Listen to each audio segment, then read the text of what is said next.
Society 5.0 merupakan sebuah konsep di mana teknologi dan manusia akan saling hidup berdampingan dan berkolaborasi satu sama lain. Pertama kali digagas oleh Kabinet Jepang pada tahun 2016 sebagai konsep utama atau inti rencana dalam rencana dasar sains dan teknologi kelima.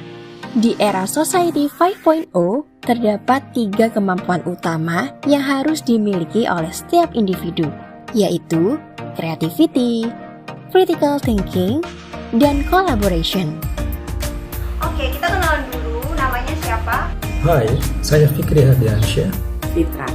Nah, tahu nggak sih kakak apa itu agents of change atau agen perubahan? Agen of change, agen perubahan ya, individu ataupun kelompok yang bisa membawa perubahan yang menjadi lebih baik dari ide dan mampu mengimplementasikannya. Menurut saya, agent of change adalah seseorang yang menginisiasi suatu perubahan untuk kemajuan instansi atau negara. Agen of change, agen perubahan itu ya, menurut aku sih itu tuh kayak seorang atau sekelompok orang yang mempromosikan, memperjuangkan, mengaktifkan dan mendukung perubahan dalam suatu perkumpulan atau organisasi atau institusi gitu ya, tapi secara bertahap dengan ide-ide yang fresh di luar kebiasaan. Terus sebagai generasi muda nih, kira-kira kemudahan apa saja yang kakak rasakan di era digital ini? Oh, itu lumayan banyak sih, diantaranya media sosial dan forum online. Keduanya membantu saya untuk membranding diri, bersosialisasi dengan saudara atau teman yang jauh, atau juga mempermudah pekerjaan saya seperti rapat dan kolektif data di aplikasi online. Tentunya banyak banget ya kemudahan yang dirasakan di era digital ini. Yang paling saya suka adalah saat ini kita mudah banget untuk mempelajari hal-hal baru. Sekarang tuh banyak banget yang namanya webinar, pelatihan online, kelas online, dan lain sebagainya. Nah, itu semua tuh sangat memudahkan kita untuk meningkatkan skill dan juga wawasan. Kalau untuk kemudahan sih variatif ya. Kalau untuk saya pribadi sih yang paling dimudahkan bisa belajar online ya. Karena untuk kebutuhan pribadi, kebutuhan anak-anak maupun kebutuhan rumah tangga semua bisa diakses secara online, bisa dibeli secara online. Kita tinggal tunggu di rumah, barangnya sudah bisa diantar ke rumah. Bicara soal peran terhadap perubahan teknologi saat ini, saya adalah orang yang senang mempelajari hal-hal baru terkait perubahan teknologi. Saya juga selalu berusaha untuk menerapkannya ke dalam kehidupan sehari-hari. Selain itu, saya juga senang menyebarkan kepada orang-orang terdekat seperti teman, keluarga, ataupun sahabat. Dengan demikian, mereka pun jadi up to date dengan perkembangan teknologi saat ini.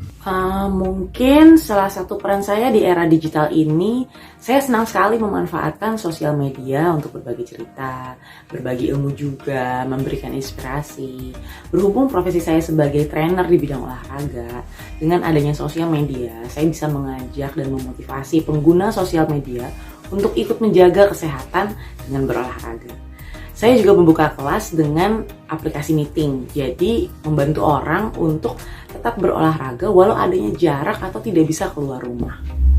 Dengan aplikasi online, banyak kemudahan yang dapat kita rasakan seperti bepergian dan membeli barang. Kita juga dapat berinteraksi dengan orang jauh secara online tanpa harus keluar rumah. Cukup dengan gadget kesayangan dan juga jaringan internet, kita dapat mengakses berbagai hal kebutuhan dengan mudah.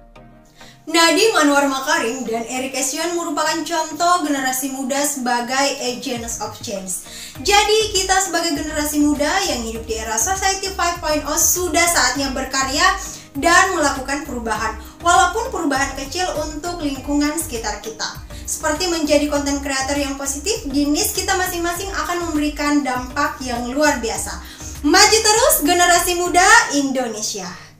Saat ini, sebagian besar manusia sudah memanfaatkan teknologi seperti smartphone, komputer, laptop, gadget, dan juga berbagai perangkat lain yang terhubung internet dalam kehidupan sehari-hari. Seiring berjalannya waktu, teknologi yang dibuat dan digunakan oleh manusia semakin berkembang. Di antaranya ada pemanfaatan artificial intelligence atau kecerdasan buatan yang kini digunakan dalam kehidupan sehari-hari. Contohnya, aplikasi online yang saat ini tidak bisa lepas dari kehidupan para generasi muda. Inilah yang disebut dengan era Society 5.0. Jika kalian suka dengan konten ini, kalian bisa like, comment, serta share ke teman-teman. Jangan lupa juga untuk subscribe channel ini dan nyalakan notification-nya.